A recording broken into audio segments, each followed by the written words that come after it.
All right, welcome back to Wrestling Retold and Relived with Richie Mars. I, of course, am your humble, gracious host, Richie Mars, and it is a good day to be alive, and it's a good day to follow us on Instagram, Twitter, and the TikTok at Retold Richie Mars. You could get exclusive content and updates on those pages, but today we're going to talk about a very special performer recently wrapping up 19 years within the WWE, but I couldn't do this alone because 19 years, that's a lot of things to cover. So I brought in one of my favorite people to bring on the show, good old DFD, Don't Fall David. How you doing? We are doing pretty good today. Not bad, not bad. How are you doing? I'm doing all right, you know. It's would be under happier circumstances because we did plan to record a couple of podcasts. Sure, of course, yep. And we had our topics picked out, but something happened last week that we weren't really prepared for, and that is Dolph Ziggler has been let go of WWE. Now, what was your initial feeling and reaction to that? Oh, it was a gut punch, really. Now, you think Dolph Ziggler, you think untapped potential, and that's, at the end of the day, now that's kind of what is left of him, is just the thought of. But as far as my initial reaction, I was saddened, really. Like, I feel like I lost like a family member almost. Like, and yeah, he hadn't done anything, and he's still alive. Let's make that clear. He's still yes, he's healthy. But as far as he hasn't done anything recently, he captured the NXT title last year, I believe it was. Yes. But other than that, other than putting over everybody else, and just being exactly great at what he does, it's, they just have not done anything with him. Yeah, let's talk about that, because his career started in 2004. He was Kerwin White, Chavo Guerrero's caddy. Yep. During that whole character. Best caddy of all time. Yeah. top notch. Yeah. And then he shifted to the Spirit Squad. They had a good year run, depending on what you like about the Spirit Squad. Right. And then all of them shipped back to the developmental system, OVW, which later became, they moved to FCW. And that's where Dolph Ziggler kind of broke out on his own and grew his hair out, blonde, long hair. And when we were watching and you see this guy coming in as Dolph Ziggler, man, to be attached with such a goofy name, what was your initial thoughts on him? Did you think he would amount to anything? They initially? did him so dirty that it was almost like he lost a bet, or they were playing a joke on him, like oh, let's see how long this guy lasts with this name. And he somehow made it work, and he made it take him seriously with that name. And if you look at his accolades, he turned out to have a pretty good career, given the circumstances, with creative and whatnot. We're gonna get into all of that, but to start out with, a lot of people may not know, but Dolph Ziggler is a very highly regarded amateur wrestler in Kent State. Had a phenomenal record. I think it's something like 102 and like 2 or something. Like, he has a very good amateur wrestling record, and he did that to try to break into WWE, to get noticed for WWE. And he actually was recruited by Gerald Briscoe, and when he went to OVW that day, he was waiting for his ride partner, and it turned out to be a future star in himself. Do you want to take any guesses? I couldn't tell you. Bobby Lashley. Really? Yeah, so they got hired around the same time. Huh. With Bobby Lashley obviously being the more sought after, right, for person, obvious reasons. and then they went to Dolph. It's like, all right, kind of bulk up a little bit, because I think Dolph's division was 165. Okay. If I'm not mistaken. Okay. So he beefed up a little bit. Yeah. Went through all those characters that we went through, and then we're gonna fast forward to his I'm Dolph Ziggler. He was just introducing Oh himself to man, that all was these random superstars. to Batista. I remember that one. And now, as goofy as the name is, this was very smart for creative because it got his name out there. It's the guy who always introduces his name. So when you watch the show, you're not going to forget who this guy is. This long, bleach blonde haired guy with the zebra wrist. Yup, and the little wrist, yeah. smugness to him, like who, again, he said very little, but just from a sentence or two, you already kind of looked at this kid like, why? Yeah. He started on Raw, then he got drafted to SmackDown, and I was actually at one of his first SmackDown matches when he had a shot at the United States Championship against Montel Vontavious Porter with Sherry Shepherd at ringside. Wow. At this point, that was what, 2009? Okay. Yeah. I was thinking 08. Okay. So, and 2009, that's really when all gears kind of started working for Dolph Ziggler, Right. how he became a great competitor. And we have to preface it that the 2009, 2010, 2011 era, that was peak PG, Yeah. little bit more borderline on the G aspect. Yeah. So I mean, especially back then, you didn't have much to work with. You had to really dumb down a lot of the antics, dumb down a lot of even the promos as well. Which goes a lot into making a character, especially when you look at today's day and age of AEW, which is, I would say, complete opposite of PG era. Right. And even WWE, nowadays, I think they're still considered PG. Yeah, they're still considered but PG, but it's not as kiddie. Right. I think what, the last hour is maybe rated PG-13, or I remember there was there was rumors I of think it. an attempt. Do you remember Right. the whole Raw Underground thing? Yeah. Yeah. Well, I remember that as well. They try to make it more like Yeah. like But adult, they pushed the boundaries a little bit more. But yeah, no. Back then, like you said, Dolph managed to really make it work with what he had. I think he's one of the few guys you look at and you look at his in-ring work, and obviously he's great on the mic. Don't get me wrong, he's amazing on the mic, but his actual in-ring work between selling and hitting a certain move is just top notch in the business. Now let's talk about that, his in-ring style, because he came in at a time where I guess the in-ring product wasn't as important as having a character. And with Dolph Ziggler, for a guy who hasn't at that point been given that mic time, given that exposure to really develop his personality. Like, he had storylines here and there. He had one with, I think one of his first ones was with Khali. There was one where I think he really started to shine was with Rey Mysterio for the Intercontinental Championship. And that's really what is synonymous with Dolph at this point, the Intercontinental Championship, that we're going to get into all that later in the episode. But in this debuting era of Dolph Ziggler, how did you think he fit in with the names on that SmackDown roster? Because you had Edge, Jericho, Ray, Jeff Hardy, Matt Hardy, Undertaker, Punk, Right. all these guys, and then you had Dolph Ziggler kind of being that new young era up-and-comer. Yeah. So I mean, I think he was in a great opportunity. I think he landed in a great place on SmackDown, especially back then, where there wasn't you had Undertaker, Edge, so whatever, but you didn't have your John Cena, your number one guy, your Hulk Hogan, your top guy on the show. This is more freelance, kind of you can kind of freebase, kind of you can just it was more open freedom for the younger guys to to their impact, develop the characters, to really show them what is your thing. Is it the promo skills? Is it your actual in-ring work? Is it a certain catchphrase? What is the thing about you that's going to stick out? Right.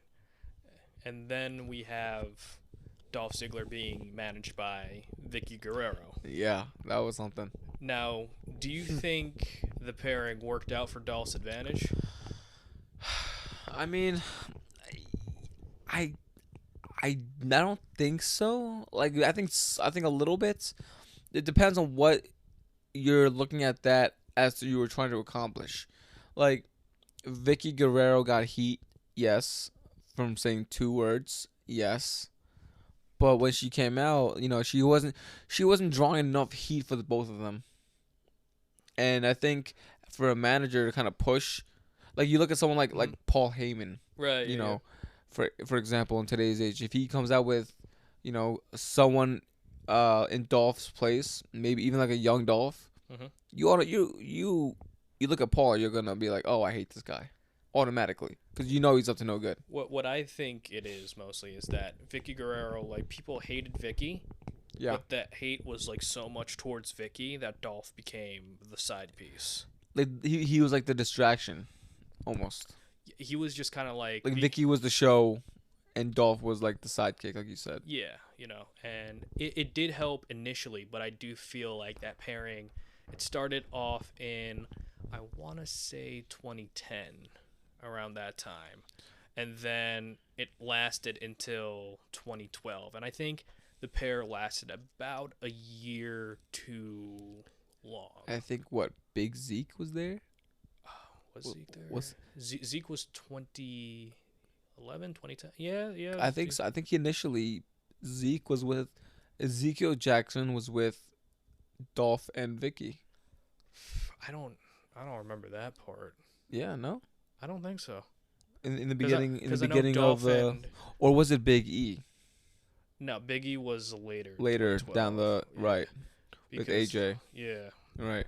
Yeah. See, Dolph's been around the block or two Yeah, with all these. and it's just one of these things with this evolution of this character when Dolph Ziggler kind of transitioned into the show-off character where he would just like do the headstand headlock to his opponents. He would just kind of like goof off, just kind of Right. showing his more personality. And somebody actually said, because this was around the time Zack Ryder had his Z True Long Island Story The internet fame, yeah. web show, and Dolph Ziggler would do like the Ask the Heel segments yeah. on there. And a writer came up to him saying, "Why aren't you cutting these promos on TV?" And he said, when am I getting mic time on TV? And the writer's like, "Good point," and then walked away. So they gave him more opportunities. And that just kind of shows during that time period that as much as it was helping him get on TV due to Vicky Guerrero, Right. it was almost like a disservice that he wasn't allowed to develop more of his own personality other than being Vicky's client or boyfriend or Right, whatever angle they wanted to put. They had like a weird on and off like Relationship type kinda, of yeah. right. I remember that too. I was gonna question that, but I also didn't want to. You know what? We don't judge here. So at the same time, but I will say this.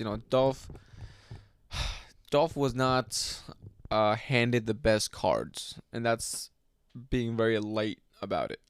You look at a guy that came in, like you said, introducing himself to the left and right to everybody, to a guy who busted his ass inside the ring with promo skills, the athleticism that's always been there, the charisma to get the crowd to just boo you out of the building. I mean, he had that, and even without even wanting it, he would want you because of how good he was. You just want to cheer him. Yeah, and comparing the people, I would say in his class, his class of rising stars, you have Miz, Cody Rhodes, Right. Drew McIntyre, Ted DiBiase Jr., like all these guys in this kind of like pool. Yeah. He was the only one who was pretty much trained from scratch, Properly. wasn't the handpicked guy, Mm-hmm. and was still given the hands he were dealt, whether they were great or poor, Right. and he still made the most out of them. He did. I'll give him that. He made it work, but it'll always, at least for me, because I was such a big fan of Dolph, and I still am, as well as I know you are, and a lot of fans listening to this podcast, I know they're also a big fan of Dolph Ziggler and the work that he does, whether it be for his in-ring or whatever. But he it's funny because you look at a guy like that, and time goes by so quick. And I remember in the beginning of his career, you look at a guy like that and you think, oh man, that guy's gonna have 3, 4 title reigns easy. Right, yeah. And now here we are, all that time that has passed, and he's had 2.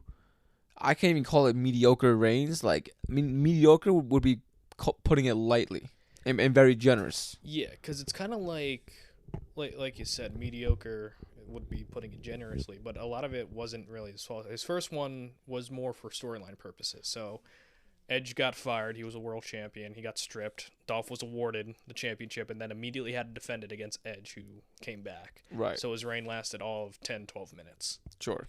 And then he was fired from SmackDown. So, it was a bad night. Yeah. Yeah. It was a bad night. Yeah, so that continued there. He then moved over to Raw, where, do you remember the Evan Bourne Dolph phase, where they cut his hair?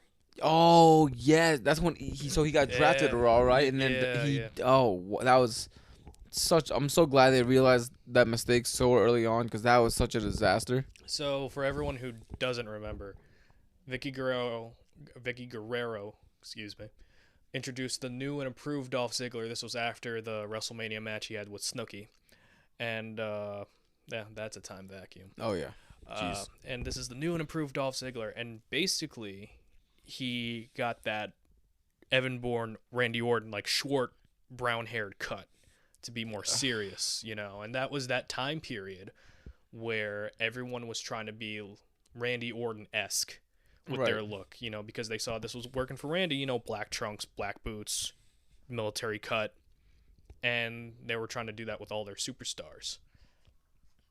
And I don't even think it lasted like a month, if that. I hope not. Yeah, because I remember he had like one victory over, I think ironically it was Evan Bourne that he got a victory over. Huh.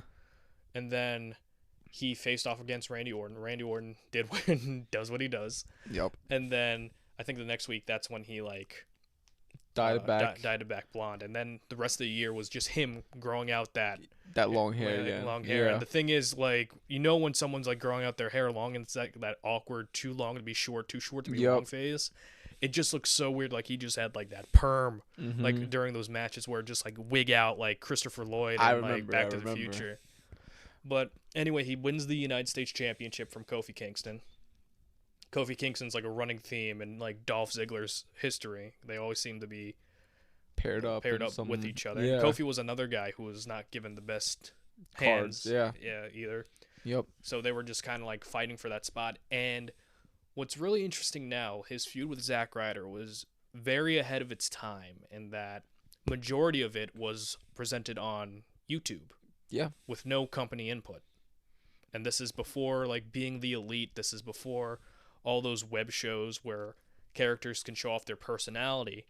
And it was gaining traction online, and this Dolph Ziggler Zack Ryder rivalry really was a really fun period in 2011 when you have people with like The Rock who's coming back, but he's getting drowned out by "We Want Ryder" chants. You know what I mean? So it's one of those things where you see these guys working hard to try to make something out of nothing, and the company having no choice but to go with it. But then you have the other side where it's kind of like, these are not the handpicked guys, so whatever they're doing, chances are they're going to be slotted right back in to the spot that they wanted them in. Which is unfortunate because, I mean, I think they're a little better with it nowadays, but, I mean, yes, overall, I agree. I mean, they like to think they know better, and sometimes maybe so, but I know we're just fans, but at the same time, we are fans. We know what we want. Mm-hmm. You can't tell us what we want. You can try to force it to us, but if you look at how Roman Reigns' career went for the first 7 years or so, not so great. Yeah, when you're trying to be like, oh, we want you like this guy, okay, and to react like this. Yeah, we don't like how you're like. Portraying this guy. Yeah. Oh, it's okay. We'll just do the same thing we're doing further. Okay, we still don't like what we're doing here. the doubling down is a great thing. So it's like nobody bets 1,000. When it comes to anything. Same thing goes with creative. Same things goes with Dolph's career as well. You know what I mean? So it's just one of those things where when you see Dolph, and we talked about this when you were on for the Christian Cage episode, where it's just like, I think fans really romanticize the Bret Hart effect, where it's like, okay, we see him in a tag team, we see him in the mid card, now we see him as a main eventer. Hopefully, we like seeing those journeys of these guys working their way up, and that's exactly what Dolph was doing during this time, was working his way up. Yeah, no, and he was doing exactly that. Mm-hmm. Like, he was doing everything and then some.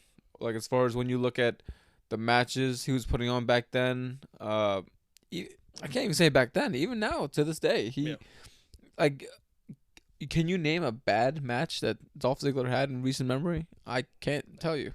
So, funny thing, as Dolph was getting hired, you know what the pitch was for him? Tell me.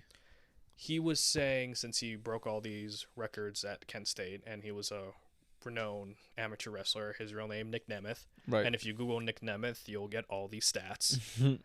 And they said, okay, we're going more towards character-based, but what we want is for you to come in as Nick Nemeth, and you'll be trained under, on television, Kurt Angle. And then you're told, oh, hey, you're going to be a caddy. Yeah, not so great. Definitely would unmotivate a young guy for sure, but But again, to his credit, he took everything he was given and made the most out of it. And let's fast forward more towards his Money in the Bank win. Did you think he'd be the first one to cash in and lose?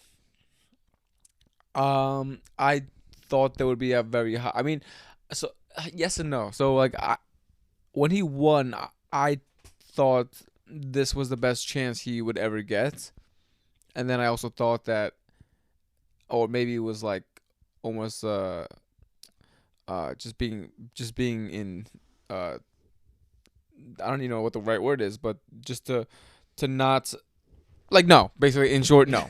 And like, Dolph Ziggler, is he the guy that would always come short? That's what he's known for, a guy always coming short, doing the most but not enough. Mm-hmm. And that's the story of Dolph. So yeah, I mean, you would think that him winning gives him the best chance, but at the same time, it makes you wonder, like, they can do it. They'll maybe actually make him lose, and it would have surprised no one, I feel like. So I have the stats of Dolph Ziggler's win-loss record for 2012. Jeez. And he had the most matches televised with 90. He also had the most losses with 54. Oh, God. And Vince said when Dolph kept losing while he's Mr. Money in the Bank, which seems to be a trend WWE likes to do. Yeah. But Vince justified it as, you have this, pointing to the briefcase.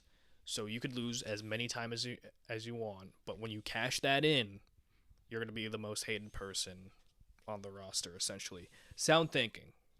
Like, right. I agree, because it's like, imagine it's like this person who loses all the time, cashes in, is now your world champion. Yeah, exactly. On the flip side, will he be the most credible?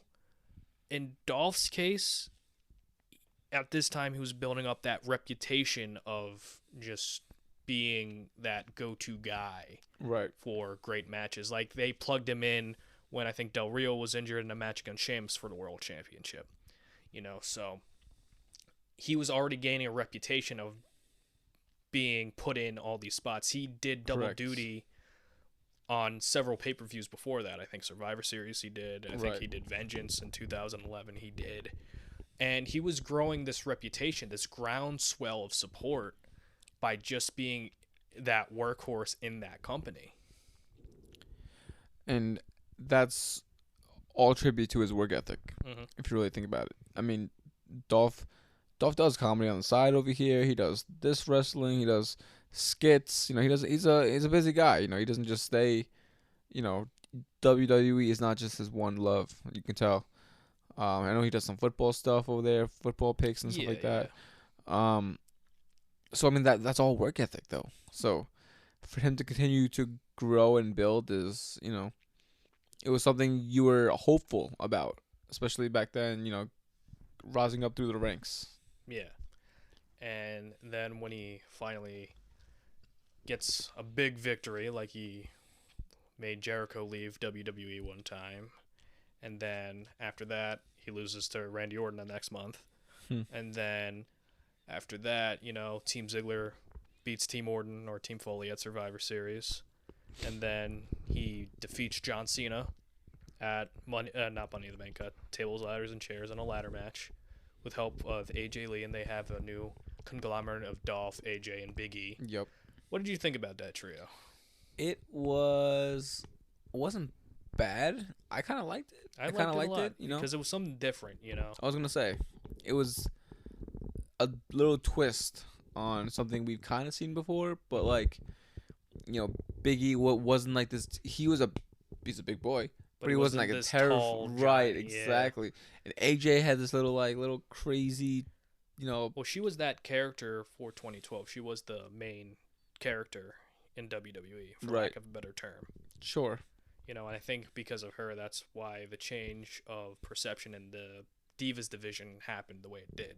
I agree. And with Dolph finally getting to his big cash-in moment. Getting that world title. Did you think that happened at the right time, or would you have preferred it to be at WrestleMania? No, for Money in the Bank cash-ins, you need to let that thing happen random and organically. Like, for me personally, I don't care where it happens. I know people in the past have like complained about cash-in happening on like a SmackDown in the past where it used to be taped. Right. Like, we saw like Jack Swagger win back then where, spoilers were coming out and this and that. It's a great run for Mr. Swag. Yeah, great run. But no, not to what I was saying though. I think with Dolph, what he has to do now is, once he kind of gets off his feet or gets up from his feet and kind of just I would say even go to a different type of company. Hear me out now. Mm-hmm. New Japan. Sure. Now we heard TNA, AEW, the regular whatever. Has he been in New Japan before? No, Dolph's been a WWE lifer for lack That's of a better term. Right. That's what I figured. So I don't know. New Japan might. I think it's a great place to become rise your stock. I understand your point, but also the man is 43.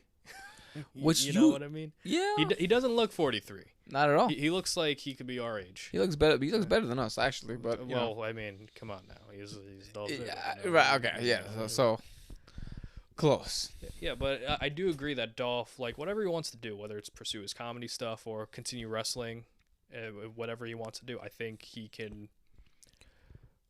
be put in any situation and succeed. And that was his pretty much career, where he's this ultimate utility player. Yeah. That you could place in. Oh, you need an opener for pay-per-view for the Intercontinental Championship. Boom, there he is. You need someone in a tag match. Boom, there he is. Oh, you need someone to fill in the main event. Boom, here he is. And it wouldn't look weird out of place. And it's unfortunate when we're talking about his second world championship run, how a concussion, unfortunately. I was going to say earlier, yeah. And that run without a title defense. And they did have a sweet double turn with him and Del Rio, with Dolph being the babyface, because the crowd was going berserk for Ziggler. Absolutely berserk. They loved seeing this guy. And I'll tell you what I think really hurt Ziggler more than anything. And I'm not going to put creative on blast right here, because that's an easier thing to say. So in 2012, this is when Ziggler was getting hot. What else was developing in 2012? Back then, we had Hardy still? No. Cool. NXT. Ah, yes. So, if I'm Triple H, or I'm the person who's running NXT, what do I want to show as quickly as possible to show that NXT is a success? Interesting. So calling up all these NXT guys, right, and pushing for these NXT guys, which is why you had Big E, The Shield, all these guys in NXT getting these opportunities Sure. that would have been for other guys like a Dolph Ziggler, a Drew McIntyre, or Cody Rhodes. But now, since NXT is more their focus now, Yeah. all these other guys prior to that are now second banana. Yeah. No, I see what you're saying. But I even think nowadays they're trying to make even NXT more of a third brand. I think. They are. I think this is just my opinion. With the Slightly. television rights deals being confirmed, I know SmackDown's going to USA. Raw and NXT are probably going to get sold off as a combo to make that NXT brand more viable, which is why we saw Dolph Ziggler, Becky Lynch, Seth Rollins appeared on NXT a couple of months ago. And you see Dom there as the North Dominic American Mysterio champion. as NXT champion. All these main roster stars come down to help that NXT brand have a little bit more eyes on the channel. Was Randy Orton there one day, like a couple years ago, or am I making that up? Maybe in the 2012 area. No, I was talking about a few years recent. Orton, no, maybe Cena, no. I don't know. I know AJ was there for a bit. That was like a one-time thing. Like he was doing like stuff with Grayson Waller. Maybe it was Cody. I don't know. Yeah, but it's a lot of these guys. At least back then, they want to show NXT as more than just a developmental brand. That it's kind of like, as Triple H would put it, it's kind of like when people from the NFL get signed right out of college. These guys are ready to go. Yeah. Which is why they have the Performance Center and stuff. So I really do think Dolph's success really did get impacted by the new NXT system of talent going out. Because then coming up. And then you see all these NXT guys kind of leapfrog Dolph during that time. Because once Dolph lost the World Heavyweight Championship, it was right back down to the lower card. Yeah. I mean, there were some weeks where he wasn't even on TV. He was portrayed as like a babyface now, a good guy, which is a role that I think he excels in. But he wasn't top priority. And that's the problem was he just... And I wish I could talk to some member of creative. I honestly do. To just get an understanding as to why they looked at someone like Dolph and never did... Like, I don't know what it is. They never trusted him. Now, I will say, though, the injuries, yes, I would be a little wary of that as well. I know they were a little standoffish about to give him multiple runs in the future because of that. Because he was on a bad concussion for that year, that 2012 into probably 2013 run. No, it was just 2013 to early 2014. Excuse me. And there was a run where he got like a couple of concussions. And I think people are aware to push somebody who's had that concussion history, which is valid. You don't want to endanger somebody's place of living or lifestyle because of these concussions and possibly exacerbate that. And to be honest, I think it's also to cover their own ass too. Well, yeah, you don't want like this person getting multiple concussion injuries and God forbid anything were to happen. But after that, they started kind of trusting Dolph again. He started carrying the Intercontinental Championship, and in my opinion, him along with The Miz and Kofi Kingston and Wade Barrett at that time really brought value to that championship. More so Miz and Dolph Ziggler, because the mid-card, I hate using the word mid-card, the Intercontinental Championship U.S. title reigns prior to that, it was more for, hey, we like this guy, he's doing great, but let's let him lose all these matches. Yeah. Because I remember with Barrett, there was like a streak where he would just like be Intercontinental Champion and just lose all the time. And it's like, for whatever reason, it was always Randy Orton that kept beating these guys. I don't know why. Oh, it was just you like, gotta tell me about him. We just want to give Randy a win, which I understand. Randy's great. He's lovely. But with Dolph and Miz, what they brought, and this is before their legendary feud in 2016. This was more of them trying to establish the Intercontinental Championship, trying to make it mean something. Prestige. And Dolph did that with The Miz and Luke Harper, Brody Lee, And he did that with a bunch of guys, and even with Barrett when he returned as Bad News Barrett, But the one performance I point to saying that's what Dolph could have been is that Survivor Series 2014 Team Cena versus Team Authority match. Yeah. Which is personally one of my favorite matches of all time. I agree. I think that's one of the Dolph classics, if you want to call it that. Dolph was down 3-on-1, made that comeback.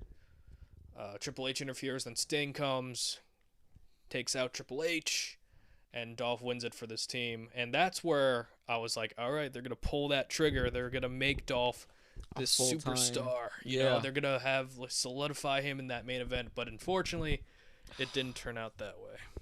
It's always, and that's, like I said before, that's the story of his career, is getting all the way to the point where it's gonna happen, and then they just pull the plug, and that in favor of one of the chosen guys. Yeah, or what may have you, honestly, because and it's annoying, honestly. As for a fan, for a guy that you follow.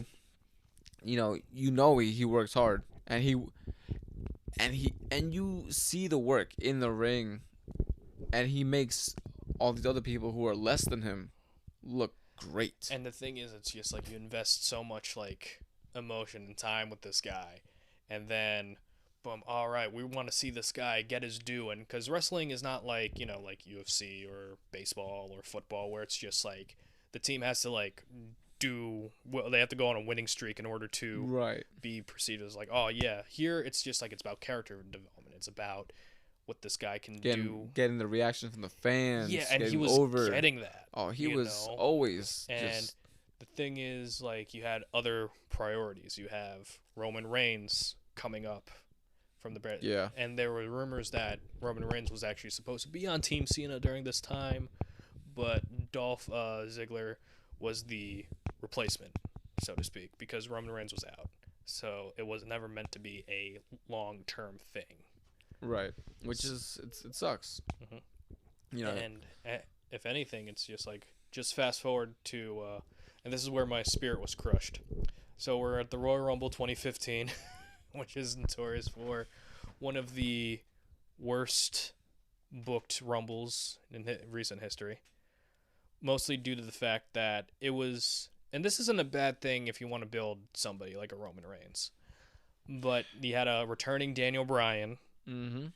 You had a Dolph Ziggler who was also on fire. You had Dean Ambrose who was on fire. And Dolph Ziggler comes in at number 30. It's like, oh, he's going to get this flurry. He's going to, do his thing. Maybe he'll last to, Final 4. Right. Final 3. He gets knocked out by Big Show and Kane. And this is not to, poo-poo Big Show or Kane. But these are guys, this is 2015 at this point. These guys have been around since the 90s. We don't want they're in their these guys, yeah. 40s, 50s at that point. They're in the twilight of their careers, so to speak. Their prime, their best years are behind them. Yeah, and to see them just kind of like toss out without effortlessly the Dolph Ziggler, the Dean Ambrose, the Bray Wyatt, and then you have Roman Reigns, who are just is the new superhero, the golden child. Yeah, and I think a lot of people saw that. In that, oh, you're telling us who to like, but we like all these guys. But the WWE was kind of like, oh yeah, we know, but this is the guy we want at front and center. Because they didn't care. And that was the first instance where I was just like, oh, okay, Dolph isn't one of their guys. And Tyler Breeze, that same year, he got called up. Dolph Ziggler kind of pulled them to the side because they were working together for Tyler's first program. He was like, all right, first thing you got to know, there's their guys and not their guys. You and I were not their guys. Mm-hmm. But there are some pros to that. The pro is if someone were to get hurt or injured, you couldn't get plugged in. And another pro is you're going to have a cult following with the audience. Which is, very true. So some might even make a podcast episode out of that. I don't know. Could be. I don't know. But So around that era, it seemed like Dolph was very aware of his position, where it's like no matter how much you grab that imaginary brass ring, so to speak, you're always going to be the person that they place you at. You're always going to be that guy that's going to be, all right, you're at this level. There's no going higher. Your ceiling is there. Yeah. Done. It's like you're going to be Intercontinental Champion. Maybe. Maybe every once in a while. Maybe compete for the world title occasionally, but you're always going to be at that certain level. It's it sucks to accept that too, because he did deserve so much better. Mm-hmm. He really did. He's, I'll be here all day talking about how he is, as a competitor, as an athlete, as just a wrestler in general. Pro wrestler, amateur wrestler, whatever may have you. He had everything: the look, the charisma, the fans over. He had the heat when he needed it, and even being saddled with a name like Dolph Ziggler, he made it work. Like, what else do you want? and it's like he made wearing pink pretty much cool for his character. He made wearing like colors that weren't necessarily manly cool. Like cheetah print or like cheetah print, like jaguar print. I think like zebra print. With some denim rocked in there, like like he would like do like the whole glam rock look for a while with the jean like cut off jacket, throwing a bandana in there, swing your hips a little bit, like he made. He was his own rock star, honestly. And that's the thing. They want their rock stars. They want their superstars. But Dolph Ziggler was kind of like that rock star. So it's a shame that they never really put him towards that next level. I am curious about his hair as far as what he'll do with it. Like, think about it. Like, most of his career, it had to do with his hair. Like, as far as his look. Yeah. Now, as he's no longer part of the WWE. He's still probably going to keep it. I agree. Yeah. But I wonder if he at least, just... Well, I mean, this is the same guy. Like, he would, like, braid it occasionally. He would just, like, have, like, pink highlights, So it's like he didn't really, like... No, maybe get it short or something. I don't know. You never know. I don't know. You never know. You never know. I'm not the guy's mom. He can do what he wants. I would hope his mom's not cutting his hair. Yeah. Well, if he does cut his hair. Yeah. Oh, that's true. Yeah. You're right. But at this time, with Dolph Ziggler being aware of his position, being the guy who works with the guy, which isn't necessarily a bad position to be at. Right. He almost kind of became a gatekeeper towards the NXT guys, where it's like, all right, you work with who's ever been called up from NXT to show them how the main roster works. Right. He did that with Shinsuke. He did that with Bobby Roode. He did that with Apollo Crews. He did that with a bunch of these guys who are being called up from NXT. And before we get to that, let's touch on the Miz and Dolph Ziggler Intercontinental Championship title versus career, which could have been one of Dolph's best performances. Back then, yeah. I mean, Dolph, do you think, where would you rate that rivalry? Like all time? On a Dolph scale. On the Dolph, so... On a Dolph scale, yeah. On a Dolph scale. It's definitely got to be his, like, top 3, that's ever happened with him. Just because he was actually involved in a story, and... Yeah, that's that developed. Yeah, and it's like usually with Dolph, he didn't really have like a story with him. He was always just kind of like, the guy that works with the guy, right? That they're pushing. You know what I mean? So, and an interesting thing about that story is originally Dolph was gonna lose. He was actually going to leave WWE. Oh wow! Like. It was like title versus career. Dolph was going to lose, do the favor for Miz, his friend, and then do what he wants to do. So it was kind of like almost like a CM Punk leaving the WWE situation where it's like we're building up for this pay-per-view, and I'm going to get out of here. See you later. But Dolph was talked into staying, and that's why his Intercontinental Championship reign lasted very shortly. And then for the remainder of like 2017, he just kind of worked with all like the NXT guys, and he turned heel afterwards, which I thought was a pretty bad move. And that's another thing with like this guy who was on the height of popularity, to see his reactions like diminish, and he was coming out to like crickets. Yeah. Sometimes really was disappointing as a fan. Well, when you kind of like we said, when you try to tell the fans how to go one way, and he's acting another way, and you're like conflicted on how to really, Yeah, and go about that. when you keep flip flopping between babyface heel, Yeah. or what have you, or you're just not in stories that people are interested in. We didn't even go through the whole Rusev story, like with him, where Rusev's wife Lana liked Ziggler during the whole feud, and Yeah. then like it got end prematurely because somebody leaked Lana and Rusev's engagement photo, and WWE, even though it's entertainment, it's like, well, we can't do this now. But I'm just like, well, it's entertainment. Couldn't we just like not like acknowledge it? It's just like one of those things. Yeah, or you know what? Even somehow turn into a story with that. Yeah, There, that had a good beginning. Beginning to it. it Promise, promise. But that's all it was. Well, Dolph Ziggler was voted. I think he was voted like in 2015 the most like hated superstar in 2015. Oof. Where I'm just like, come on. Poor guy can't catch a break. Yeah. Well, and that's I think is the perfect definition of his career, where it's just like just when you think he gets a break, there's always a caveat. Like look at all the WrestleMania matches he's had. He's only had one singles match at WrestleMania, and it happened in front of no people. Yeah. Wow. You're right. Yeah.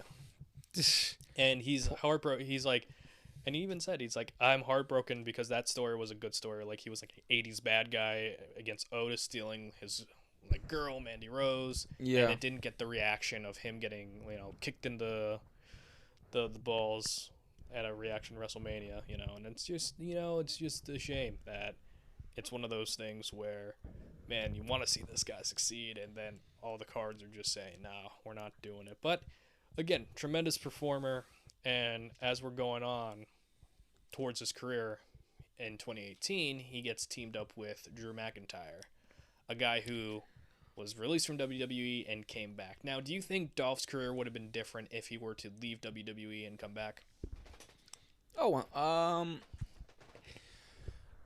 So my initial reaction is 100%, but it really depends because he's got to do something with his career as far as just buzz-wise. Right. Like, Cody, when he got released, he surfed the indies for a good bit. Made his own company, Yeah, just did something small, like made his own company, whatever.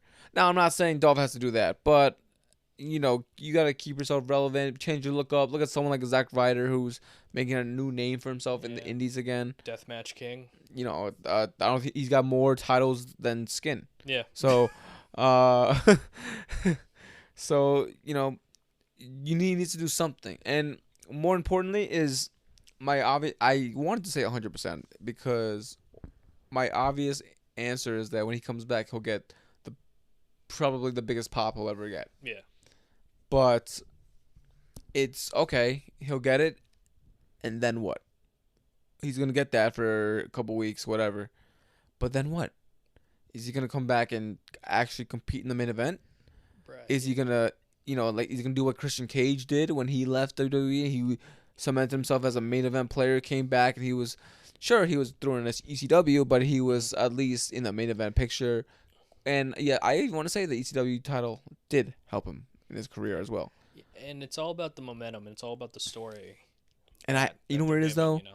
I don't trust the WWE to do the right thing and to do right by him. Mm-hmm. And because I truly do think that his full body of work, his full personality is the guy who almost made it. And even though he was a world champion, it's like we said before, one was handed, the other was a cash-in that lasted so long. And then it was nothing, So that's not what you do with world champions, you saw someone like Punk who cashed in, and you saw the after effects that happened after that, right? Yeah, yeah, yeah. You wanted something like that to happen after Dolph Ziggler cashed in. That's what you wanted, you know.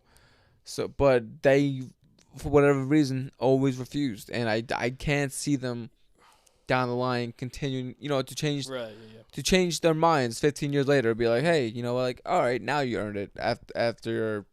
Like it makes no But sense as to me. much as we say what WWE or the powers that be looked at Dolph Ziggler, hey, you're not going towards that level. We're gonna stay you at the level we think you're at.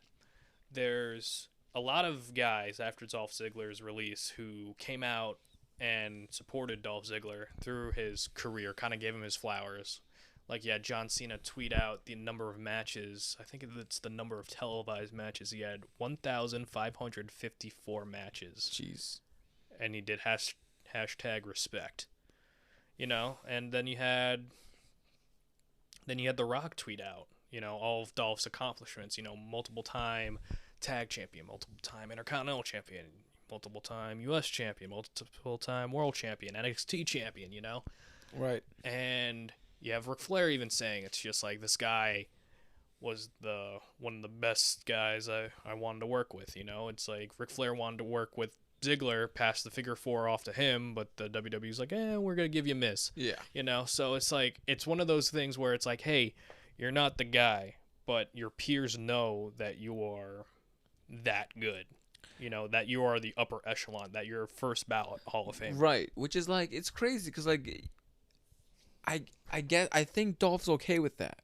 Yeah. Which is perfectly fine. I think to have the respect from the locker room and then the legends from there, and then they look at you like they know you're one of the guys, even though your career Well, accolades. that's another thing too, because he chose to resign there. You know what I mean? He resigned there, got paid. He got paid. Got his bag. Got his bag, and did what they told him to do, which is perfectly fine. Not everything's about like, oh, I got to prove to WWE that I deserve to be at a certain spot. Sometimes you're just like, hey, it is like what it is. It is what it is. I'm just happy to be here, and like as long as I get paid very well, and he got paid very well. But I will say though, he doesn't strike me as a guy who seems content with Right, being in that spot. I have to believe that a part of him, or maybe even at some points, and maybe not anymore, had this fire inside of him that just knew he was being misused, and I'm sure he does. And there are like a couple people who were talking about, hey, why doesn't WWE push Dolph Ziggler? And a lot of them, it's like, usually like when you see a guy like Dolph, he's batting third, has the C on his jersey. You know what I mean? Yeah. But for whatever reason, that's not what it is. And I think WWE is going to go through a tough period, kind of like seeing who could be in the Dolph Ziggler position. Right. Of being that ultimate utility guy.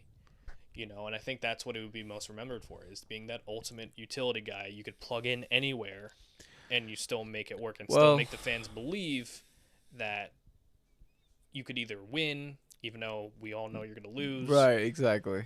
But it's like there's always that chance.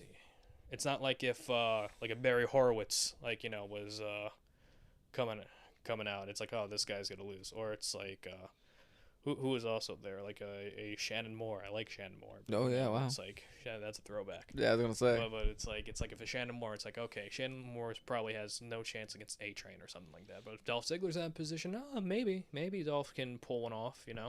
Yeah. So I think that's the magic of Dolph, where it's just like. I will say though, that I think for WWE it made it easier for them to do it, to release him, just of how long it's been since he has even been on TV. Well, not only that, it's just like, here's a guy that's getting paid probably X amount of money. He's probably getting a pretty penny, and we could use somebody in that position for less. Right. You know what I mean? We Yeah. could have somebody work with the younger guys for less amount of money. Even though he's not on TV. I think last time he was on TV was probably like May. You know what I mean? So, again, the dude looks like he's thriving in the comedy world too, with his brother. And whether or not, like, he continues on with the wrestling or just continues comedy, he's going to thrive in whatever he is. Yeah, But I agree. But I will ask you this. I'm going to put you kind of on the spot here. What are your top... Yeah, let's go top 5. Top 5 Dolph Ziggler moments. Moments? Like not matches moments? You could put matches in there. No, I'm just Yeah, matches / moments. Okay, cool. I'm gonna say in no particular order. I mean, all right, you know what? I will say the only one I had to say in particular order would be the cash in. I mean, I think that's gonna be Number 1. I think it has to be, right? Yeah. Like Dolph Ziggler getting that reaction from the fans, him celebrating, even at the end, him just yelling out, just this scream, the fans just feeling that energy. I mean, that's impeccable. Mm-hmm. That moment is insane. You won't get many moments like that. No, nowadays. you won't. Like you really won't. I mean, he had that promo. I believe it was in the Miz storyline that kind of just just described what we were just saying in this entire podcast, really about how he was almost there. He keeps almost getting there, just always falling short, and it's like, why does he keep doing this even though he knows the result's going to be the same? Which is called insanity. Yeah. That could very well be the best moment as well, because that promo was like that. Okay, that means that he hears us and he feels us. Mm-hmm. Which I think is a good thing. Mm-hmm. But at the same time, it's like I've actually talked to Dolph on Twitter. Like, did you? Like just tweeting where I was, just like silly jokes, Okay. Where it's just like, he would have like the Ask the Heel like thing on Twitter. There was one where he was doing like this show on the network at the time where it's like they're showing photos of his career and it just shows him watching himself on the couch. And he's like, write a caption. I'm just like, and I was like, so Human Centipede's a romantic comedy, right? And he wrote back, he's like, the way I see it. And then there was another one where I asked him, when are you getting Rodney Dangerfield inspired gear? And then he's like, I do every day when I'm at my house. So it's like he's a pretty fun sense of humor, and for whatever reason, do you remember he did like WWE Studios movie The Countdown? It was like one of those action movies that were from the studios. From like an old. Yeah, I was gonna say it must be old. Yeah, so I will just randomly just like tag him in like random like action shots of like Simpsons or like any of like these over the top action scenes, and I'm just like at Heel Ziggler in Countdown until like it. So it's pretty cool. He's but I'm great. Sorry I interrupted you. No. I shouldn't have done that. Listen, we can always talk about Dolph news all around the world. Yeah, okay, we got plenty of time for this. Absolutely. I want to say that another moment will be the match that you mentioned earlier, the Survivor Series match. Ooh, yes. Greatness. Mm-hmm. Now they didn't do anything with him after, like we pointed out, but as they normally would, being the last guy and whatnot, you think, hey, this will be it. Mm-hmm. No. No. For number 4, to be honest, it's not a moment. It's more of a characteristic, of him. I want to say he is arguably the best seller in the business. I'm talking WWE, AEW, TNA. Like, this man could take any bump, and you would think he'll never get up his entire life. I think he actually sells too good, and that's probably what hurt him. I've heard that before. He takes such a good like ass kicking. I've heard that concept it's just before. Like he makes everybody looks good, so it's like kind of like cognitively like in people's minds where it's like, oh, he takes such a great ass kicking. We should put him with these people that we want to make stars. Right. You know what I mean? So it's like one of those things. Which, like I said, I've heard that before, and I get it, but I also think it's stupid. Yeah. like you're blocking a guy from being great. Right. Go figure. What was that? 4? Yeah, we got 4 right now. Wow. Another Dolph Ziggler moments match. Ooh. I mean, I was a big fan of versus the Ryder and Dolph Ziggler like matchups that were Yeah. having, feud, I guess you can call it. Yeah, even like you said earlier, the YouTube Yeah. skits where, especially because back then, we were watching them like they were what, weekly, I believe they were. Yeah, I think it was like every Thursday or something. Something like that. So, and it would be cool because it was like not, it was like all filtered a little bit. They wouldn't say anything crazy, but like it was so entertaining. You're like, ooh, kind of like you made you tune into the next week's episode. Yeah. You know, um, but yeah, no, I mean, like, just I don't know. As far as I'm trying to think of any honorable mentions So here. I have one you didn't mention. So Dolph and Drew McIntyre were tag champions, and they defended them against Seth Rollins and Dean Ambrose, and they had one of the best, I think, tag matches in WWE for that time period. Hmm. And the finish was one of my favorites. So you know how Seth does like the superplex into the Falcon Arrow? Right. Yeah. So he did the superplex, lifted Dolph up for the Falcon Arrow, and Drew came out of nowhere, just claymored Seth right in the face, Oh, and shit. Dolph just like fell into the cover, 1, 2, 3, really? and that was the finish. I was like, oh, that is so good. Because you know what's funny is I remember around that time period when Drew came back around what, 2019, 2020? 2018. 2018? Yeah. Wow, was it okay, yeah. So and then they put him as a team, I think it was around 2020. No, 2018, yeah. 2018, sorry. And that's kind of brought me in a little bit, like Drew already being a gigantic beast as it was. It's like Drew ate Drew. Right, exactly. So that was already a thing in itself. But then you Yeah. put Dolph with him, that kind of that drew me in a little bit as far as like the creative team, that what this team could possess. So Yeah. that I was always intrigued about that team Yeah. together. So, It's classic big man, little man combo, you know? which who would have ever thought to say that about Drew McIntyre? Yeah. Oh, and called Dolph small. So go figure with that Yeah, one. so I have a couple of like Yeah, top 5. So Yeah, throw some I at have me. I have the same ones as you for the most part. I have the cash in, the Survivor Series performance, Okay. the Miz promo / match. That's But amazing. I gotta mention this. The it should have been me.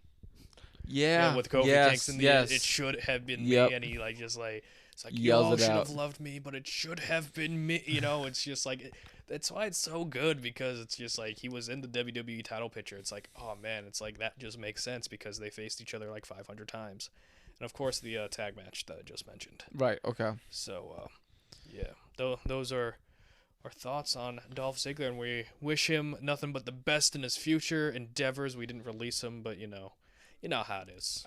We do hope to see him soon.